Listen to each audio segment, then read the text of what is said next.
Tolède est une oasis de paix et d'échange, mais tout autour, c'est la guerre. La violente Reconquista est à l'œuvre et les royaumes chrétiens grandissent à mesure que recule Al-Andalus. Hors de Séville, l'armée almohade tient fermement ses positions et Alphonse VIII de Castille est battu lors de la bataille d'Alarcos, que relate Al-Chemiari, un chroniqueur musulman du XVe siècle. Les deux armées se rencontrèrent près du pont d'Alarcos et la bataille éclata. L'ennemi s'enfuit et fut pourchassé du matin jusqu'à midi. Le camp des chrétiens fut pillé et environ 30 000 d'entre eux furent tués. Moins de 500 musulmans moururent en martyrs. Les Almohades ont mis les chrétiens en déroute et les ont contraints à signer un traité de paix qui a duré environ 10 ans. Pour les chrétiens, cette victoire musulmane est un choc. Mais elle sert de catalyseur au ralliement des royaumes chrétiens autour d'une même cause. En 1207, le pape déclare l'Espagne terre de croisade et demande aux armées de toute l'Europe de se joindre à la Reconquista. Les chrétiens d'Espagne ne se battaient plus seuls contre les Almohades. Des troupes arrivaient de France et d'Allemagne. Des croisés se mettaient en marche, et d'autant plus que les croisades en Terre Sainte avaient échoué. Ils ne sont pas en marche par simple appétit de conquête, mais parce qu'ils ont la certitude que Dieu attend d'eux une Espagne purement chrétienne.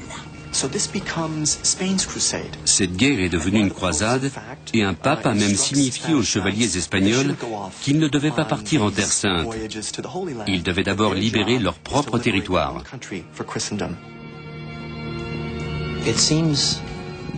Sacrifier sa vie pour Dieu semble être une valeur très importante dans les religions monothéistes. Aujourd'hui, à cause des attentats suicides, nous attribuons cette attitude plutôt à l'islam. Mais mourir en martyr au combat est tout aussi profondément ancré dans la foi chrétienne.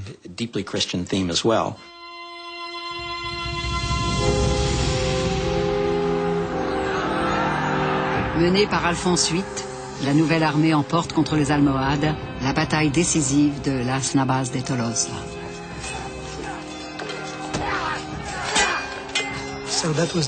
Pour les chrétiens, c'était le jour de la revanche. Les Almohades ne s'attendaient pas à affronter une armée aussi puissante. La déroute a été complète. Dans un message au pape, le roi Alphonse VIII narre le massacre. 100 000 hommes armés, peut-être plus, tombèrent de leur côté. Du côté de l'armée du Seigneur, seuls 20 ou 30 chrétiens moururent. Quelle raison de se réjouir et de rendre grâce. Mais il y a un regret dans notre cœur, que d'une si grande armée, si peu de martyrs aient rejoint le Christ.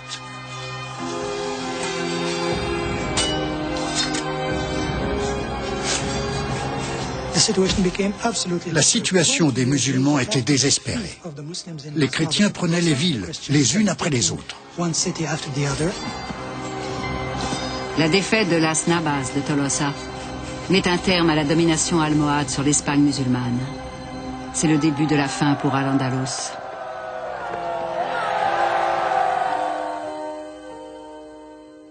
En 1236, les armées chrétiennes s'emparent de Cordoue, cœur et joyau de l'érudition et de la culture andalouse.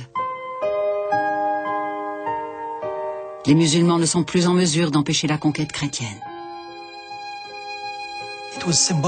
La chute de Cordoue a été un symbole.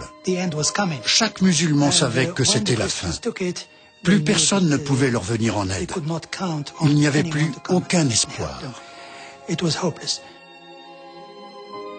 Acte emblématique. Ferdinand III, roi de Castille et de Léon, consacre sa victoire en faisant de la grande mosquée une église. Au XVIe siècle, elle deviendra une somptueuse cathédrale. C'est un édifice fascinant. La mosquée a été érigée sur des anciennes fondations wisigothes.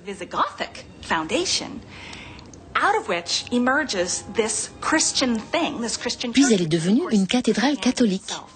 C'est l'histoire même de l'Espagne, ces couches qui se superposent tout en se mélangeant et qui sont inséparables à plus d'un titre.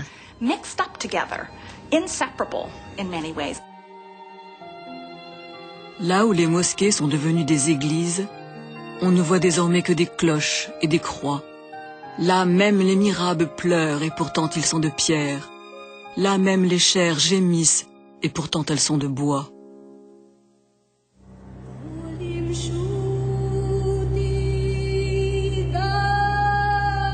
En 1236, les forces chrétiennes entament leur conquête d'Al-Andalus.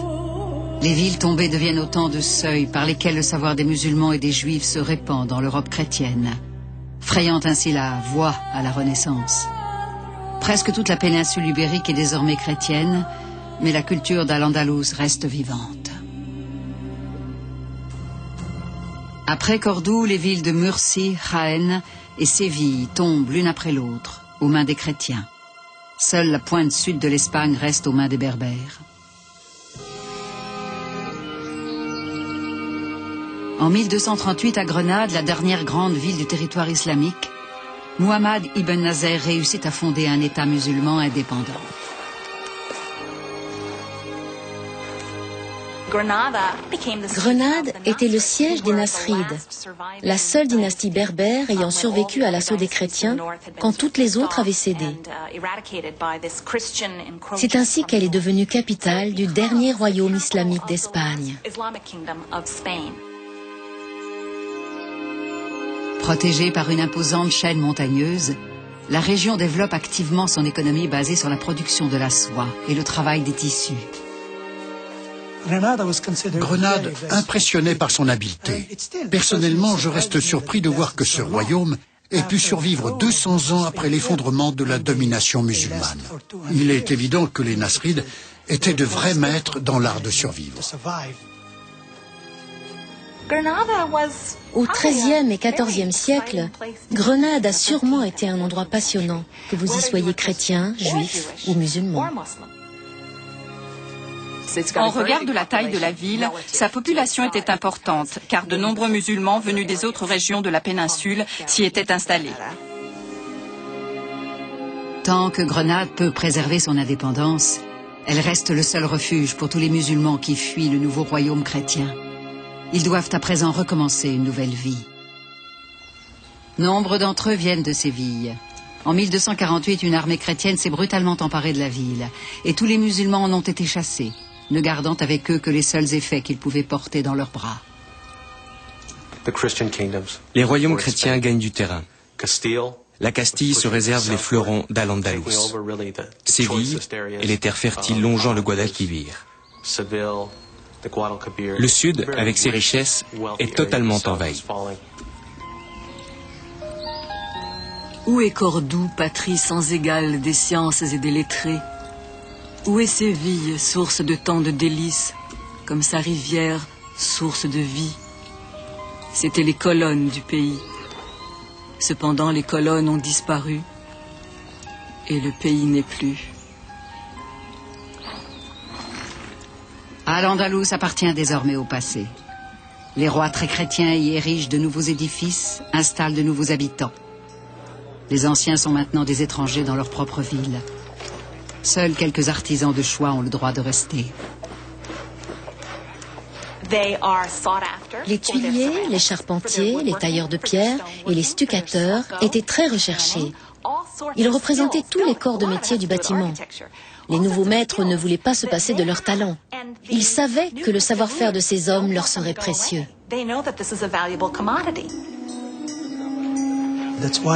C'est pour cette raison que toutes ces constructions ne comportent aucune caractéristique de l'architecture chrétienne. Elles ont été construites par des musulmans sous la domination des chrétiens, qui les appelaient les Moudéhars. Certains membres de l'élite musulmane suffisamment riches émigrent au Maroc ou en Orient. La plupart de ceux qui restent sont chassés de leur ville. Sous les nouveaux maîtres, les Juifs jouissent d'une plus grande liberté. Résidant principalement dans les grands centres urbains, ils ont développé des compétences administratives et commerciales qui intéressent. Certains juifs connaissent bien l'agriculture d'Al-Andalus et deviennent de riches propriétaires terriens.